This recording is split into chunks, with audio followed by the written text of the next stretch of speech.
just about to head to lunch, but we've got one final.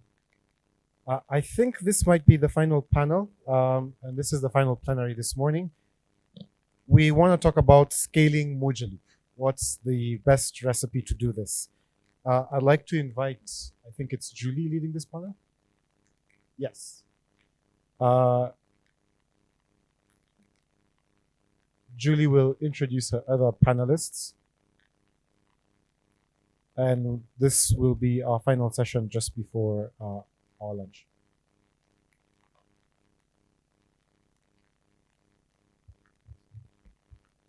Thank you. Can I ask Sam, Jerome, and Oscar to come to the stage as well, who are basically the panelists for this session? Hello. All right. Last session before lunch, so hopefully we'll try to be as engaging as we can be. Okay, so perhaps a reminder, and I think James touched based on this earlier when he provided an update on the various work streams, but the Mojaloop Foundation is currently conducting performance testing in a lab sponsored by AWS with the objective of publishing a white paper presenting the results of this testing along with some infrastructure recommendation for Mojaloop adopter. I think performance is always a key topic. Typically when we discuss deployment, there are two questions coming along, fraud and performance, right? So hopefully, today we are addressing some of this concern. So to join me in this important topic, we have Sam, our technical director at the Mojaloop Foundation. I think Sam does not need any introduction. Everybody knows him. We have Jerome, co-founder and CTO at Ablipe, and we have Dr. Oscar, CEO of working at Infitex. So perhaps would you mind to slightly give a brief introduction, Jerome and Oscar, of what your organization do, and I think particularly you, Jerome, because Abli is new to the community, right? Mic test. So good morning, everyone. Jerome here from the Philippines. So we recently joined the Mojaloop community 2 quarters ago. And then our main objective really is to make, domestic digital payments, instance payment, inclusive, and of course, address some existing barriers within the current landscape that we have, since we do have an existing switch in the Philippines. So that's one of our main objectives. And of course, when Mojaloop reached out to us, because we started doing version 16 to do the MVP, but when version 17 came and there's opportunity for us to help with the performance workstream, we gladly provided support. And that's why we're here today.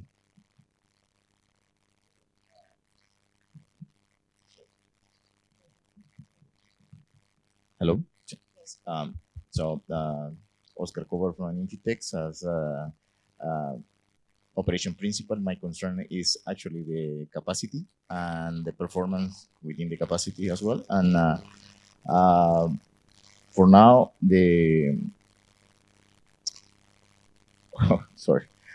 for now, I am focused in observability, which provides the proper information to analyze what is happening in the platform, therefore scale the platform accordingly the needs, right? So. Thank you both for your introduction, and basically you may wonder as well why we are collaborating with adopters on this white paper. And the idea was we know that typically there is external constraint faced by adopters when they move from POC to real adoption and so on. And so we really wanted to make sure that this feedback was incorporated in the white paper and your two use cases were featured. Because as both Jerome and Oscar mentioned, Abli is focused on a domestic implementation, and at the moment, at least, Infitex is involved in many deployments, but the use cases that will be featured in the white paper is on a regional cross-border instant payment system. Okay, so perhaps like just because again I think we published a lot of information in the performance workstream, but the white paper is not yet out.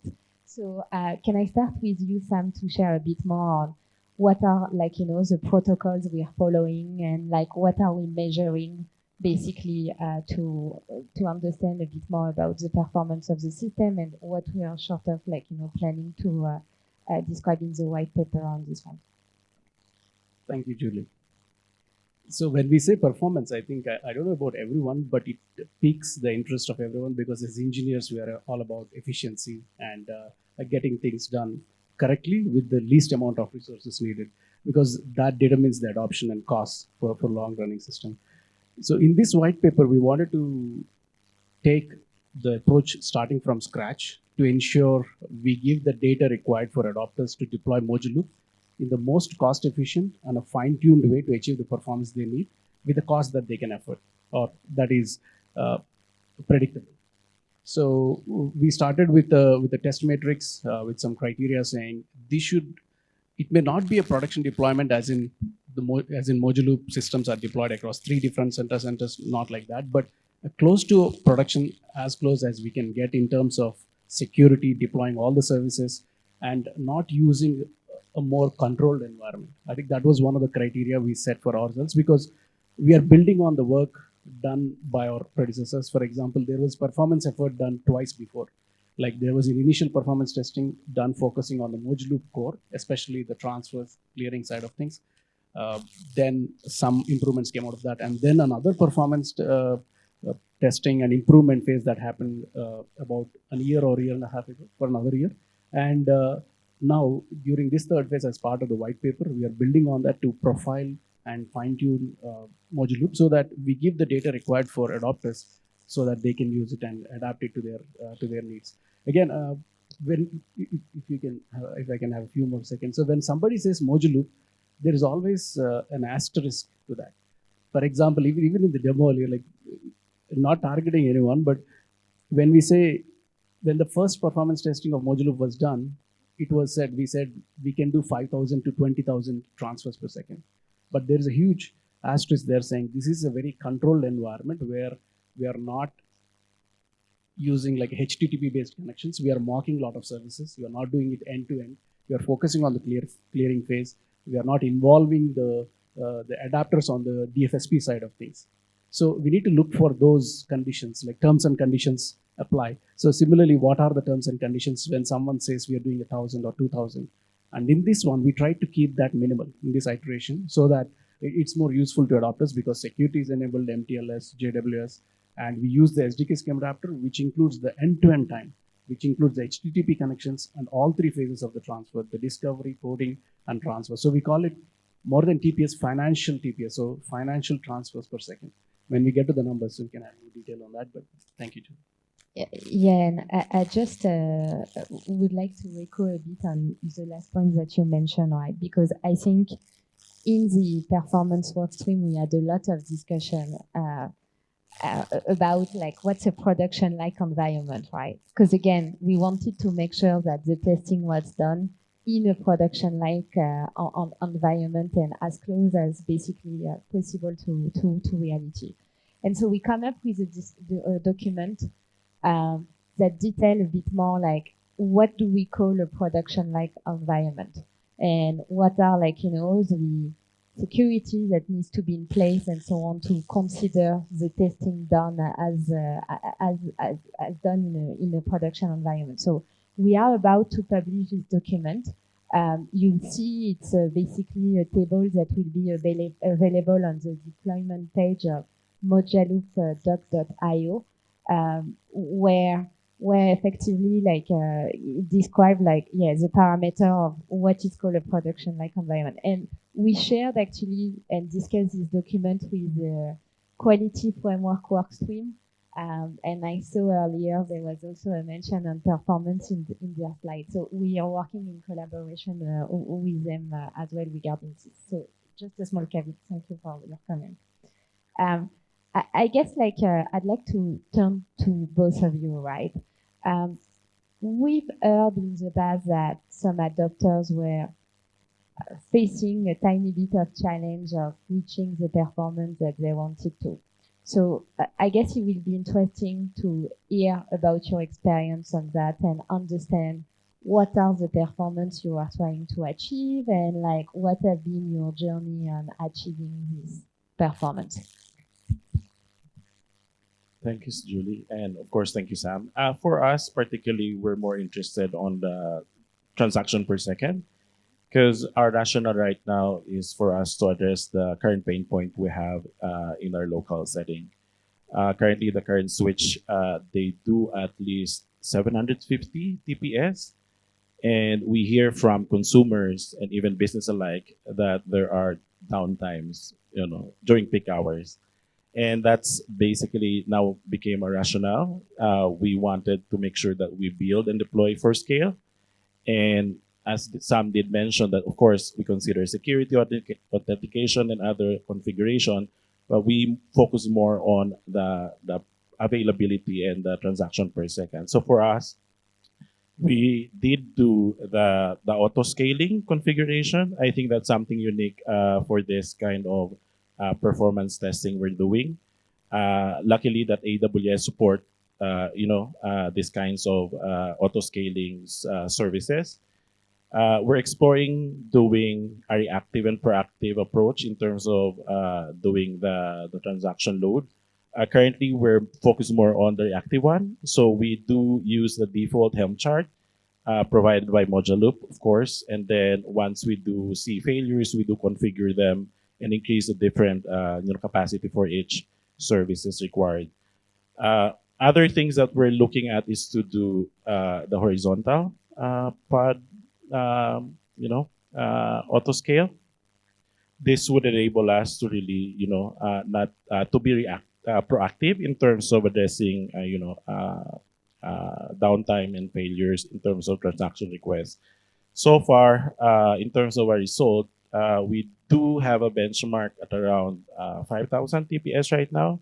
But considering other configurations, we also need to include not just the end-to-end, discovery, coding, and service, but also the post-transaction, services that we need, say like settlement and others. So those are the things that we initially do, and hopefully we can fine-tune our horizontal pod auto scale setup once we, define our threshold in terms of, say like a resource is at 80% utilization, perhaps you need to increase additional instance of a specific service. One thing we also have configured is to also explored in terms of testing is to remove for now the ALS account lookup service. In the local setting, we don't really use right now because there's no central repository or directory for such. So we tried to remove ALS in the end-to-end process, and it obviously it improved the performance, obviously, but of course we appreciate Mojaloop being open source. We can configure certain settings to address the local requirements for the switch. So thank you. Our main concern for now is to provide the community a set of tools which allows to start small, scale fast, and grows on demand, right? Focus on product mature in terms of production-like environments. So looking at ISO 27001 triage as base of the implementation. So confidentiality, integrity, availability are considered as base.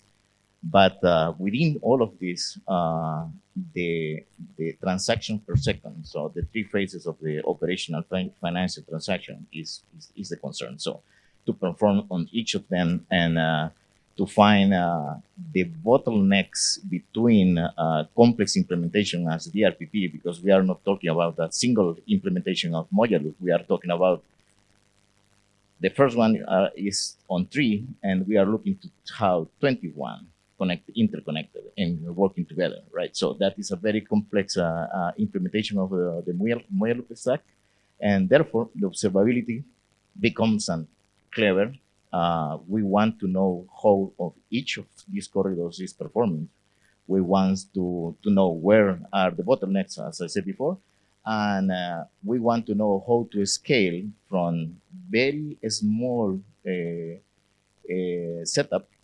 Accordingly, the demands grows up, right? So, for instance, we managed through the extension of the Mojaloop main control center, we managed to do implementations in AWS cloud base, but also on-prem, managed from the same control center, having almost the same architecture base for the provisioning based on APIs as the cloud user.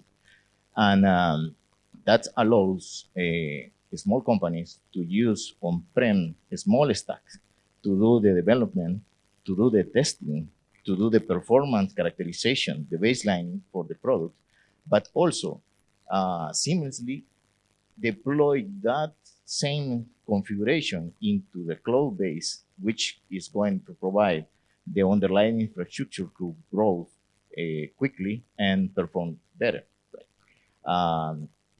All of that is joined together through the control center and the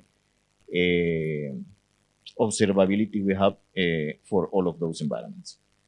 Okay, thank you. And you mentioned, like, doing some performance characterization at the moment.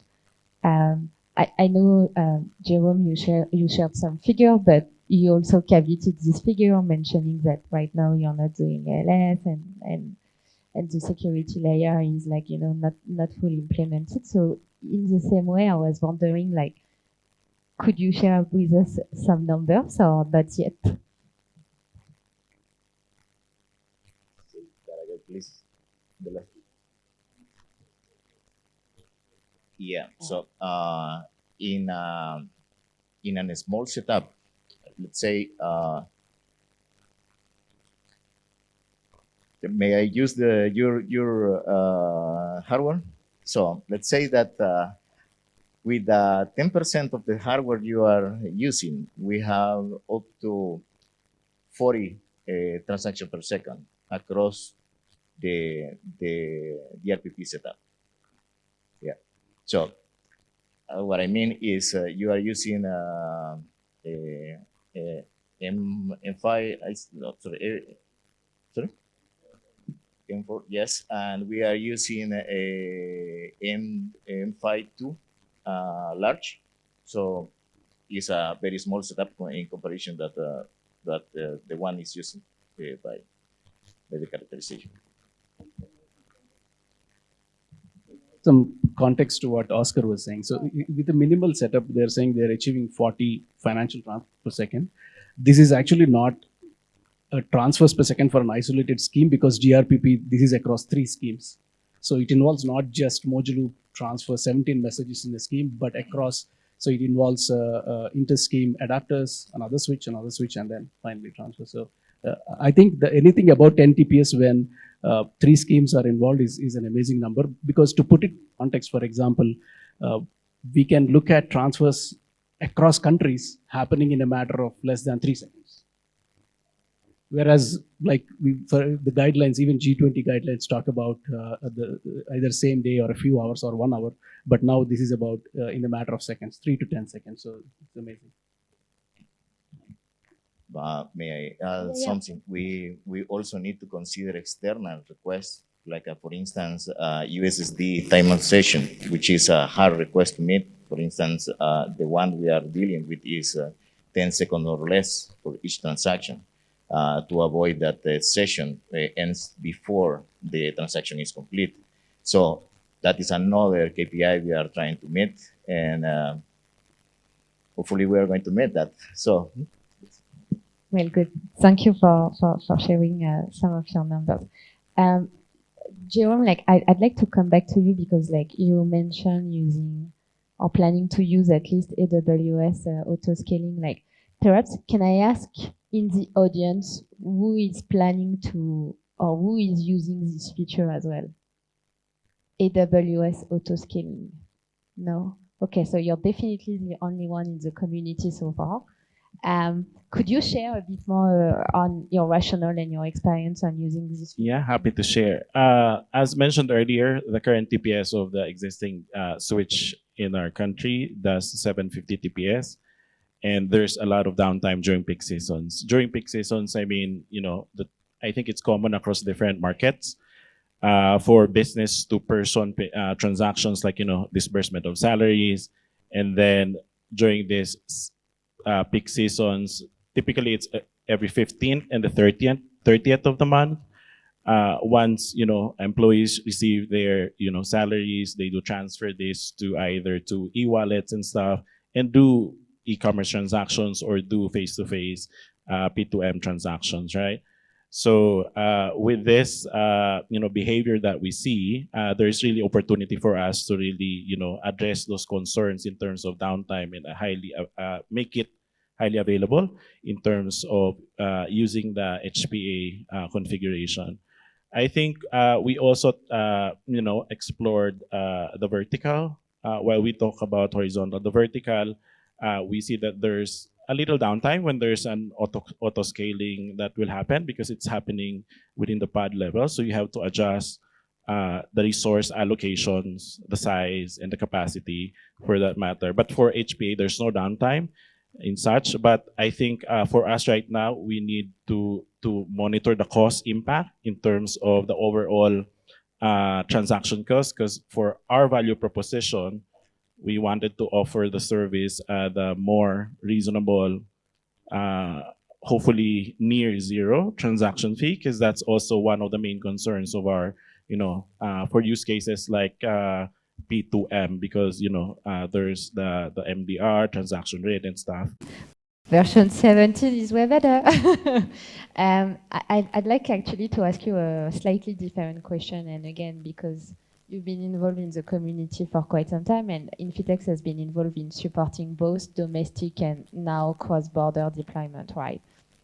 What would you say, and what your recommendation be in terms of, from a performance and scaling standpoint? Like, do you sort of follow the same methodology? Do you consider the same parameters and so on? Or is there any difference when it comes to defining, like, the infrastructure required to meet a certain level of performance? Like, yeah, what would you say on this? So I think that I already mentioned something important in that direction, which maybe is not too technical, is more related how the project is analyzed in the early days. So what is the initial demand? What do you really need to start with, right? Otherwise, you can expend much time and much money trying to get what you don't need at the first place, right? And then it's why we are concerned in provide a scalable solution, which can start with very minimum hardware requirements, and to meet the service demand, and then scale from that point, right? So the best recommendation is to analyze the business case in the early days, and based on your initial requirement, create the hardware setup.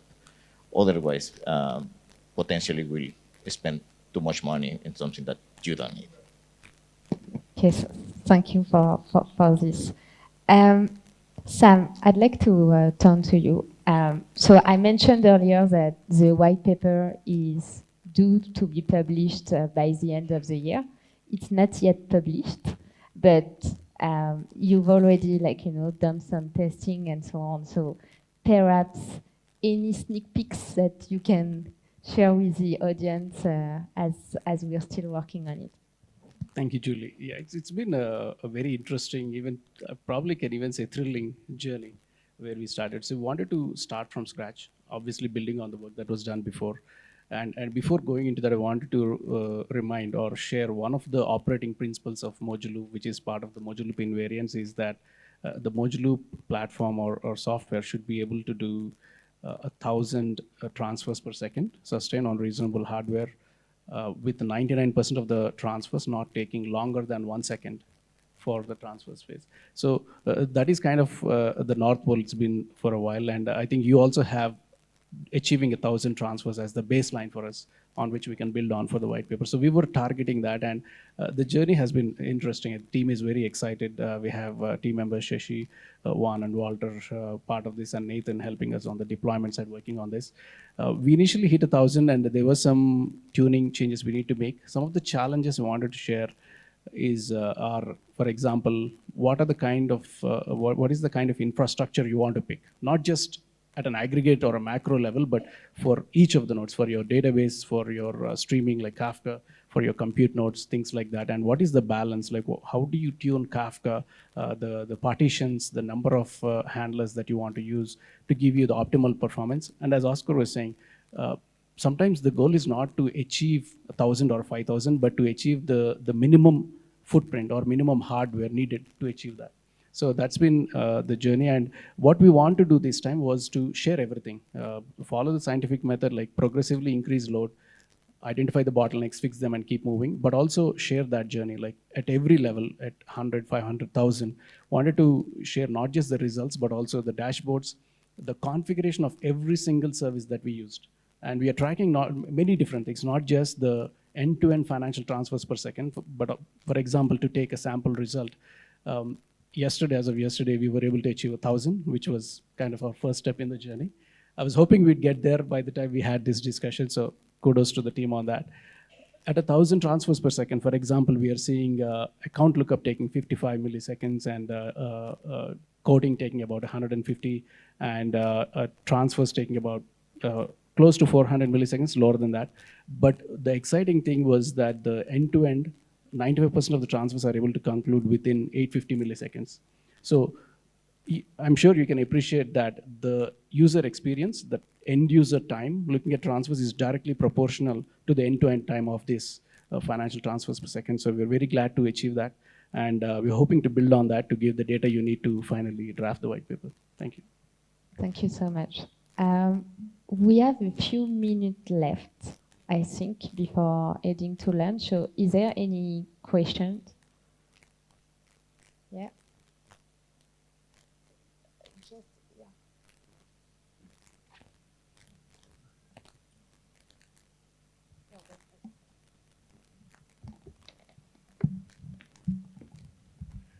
So thank you for this insightful discussion. I think my question is routed towards Sam.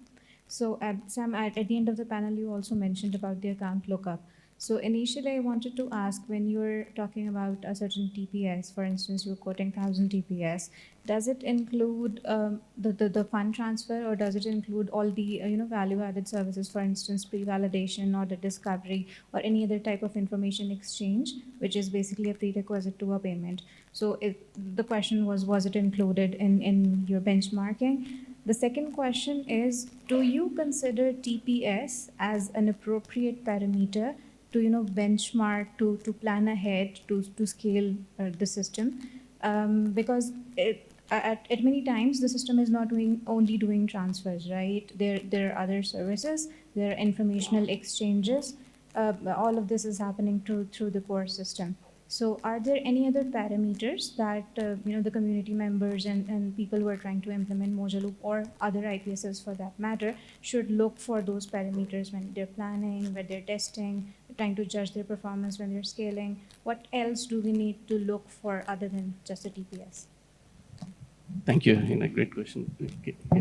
Yeah. So for the first question, the answer is simple yes. Maybe we can spend more time on the second one, but the first one, yes, it includes. In fact, it includes the end-to time. The tool we are using is called K6, which is a widely accepted tool. We graduated from JMeter to K6 recently, and it pumps load on what we call the SDK scheme adapter, which is actually its service on the FSP or the DFSP boundary. So it includes the end-to-end time, and it includes all three phases: the discovery or the lookup, the agreement or pre-validation or coding, and then the actual clearing step, which is the transfer as well. This doesn't include settlement yet, but in Mojaloop, that's when the funds transfer happens always, and the ledgers are obligations are recorded. On the second one, what we want to publish most of the metrics that we track, but I think Oscar referred to that before, is adopters need to see what their SLAs are based on the RFP and their contracts. And most of the time, FTPS is a key part of that, but also it boils down to what is the minimal resource footprint that can give us that FTPS. And also even for FTPS, there are, I think, different things. We talk about average, but it's not always like that. And as Jerome was mentioning, the auto scaling, sometimes we might need to do a peak.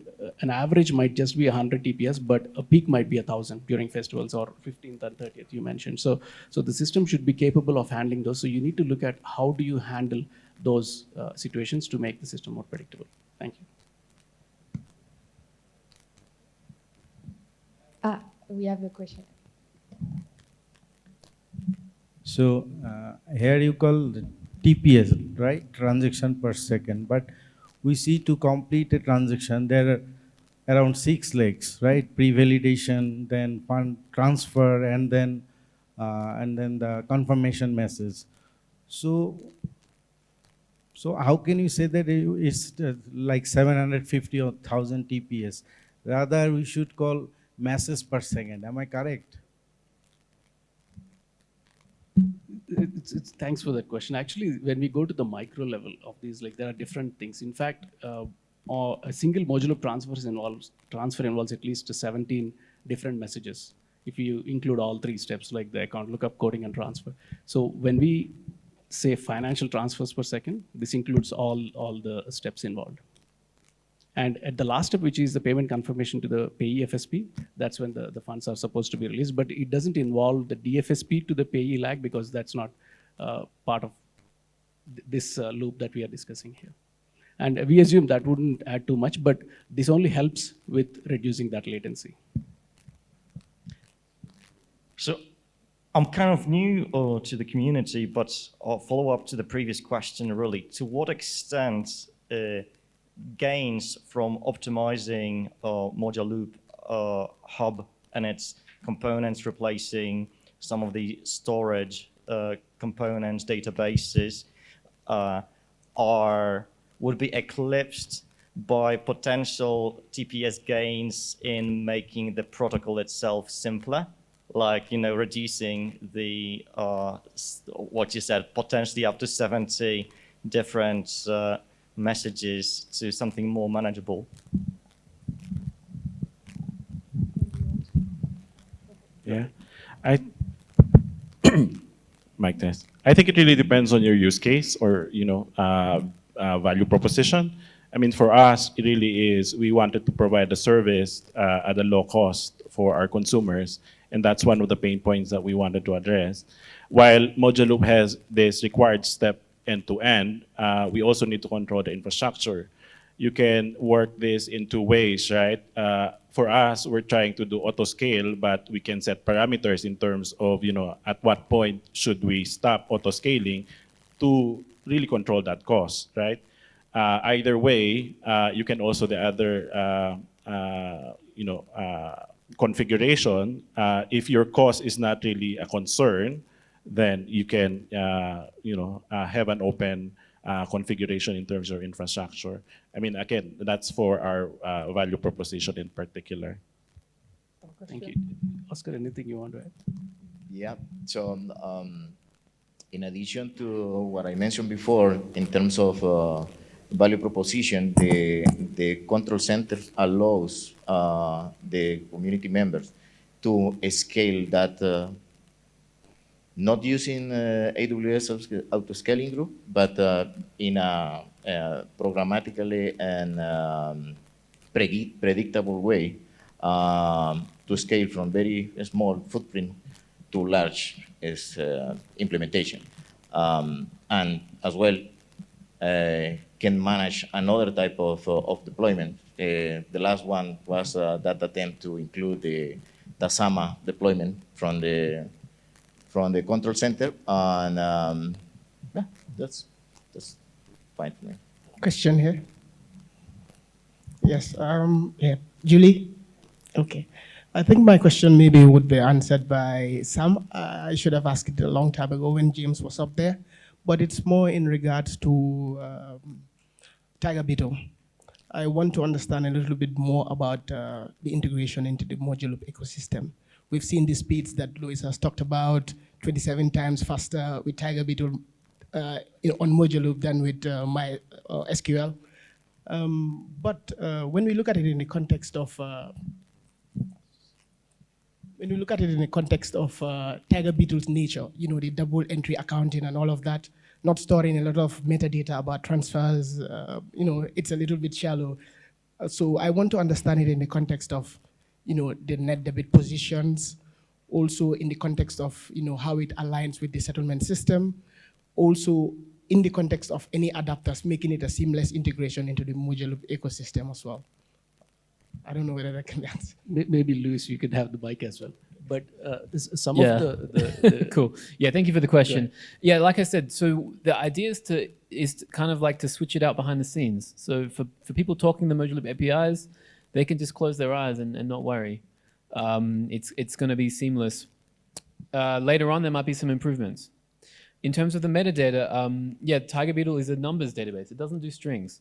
So what we do is we store the metadata in the general purpose database at the same time. So you don't lose any information, but there is a few tricky things you need to do to be able to join that information back so that if you're doing reporting, if you're rolling up your accounting models, all of that sort of stuff happens on the read path, right? Does that answer your question? Maybe some of it? Yeah, we can chat more later about it, yeah. Okay, so I see there is a question on the back from Michael. As usual, this is not a question, I'm afraid. I wanted to pick up the point that was made earlier on about reducing the number of phases. And my comment is that speed is important, but it's not the only important thing in the Mojaloop design.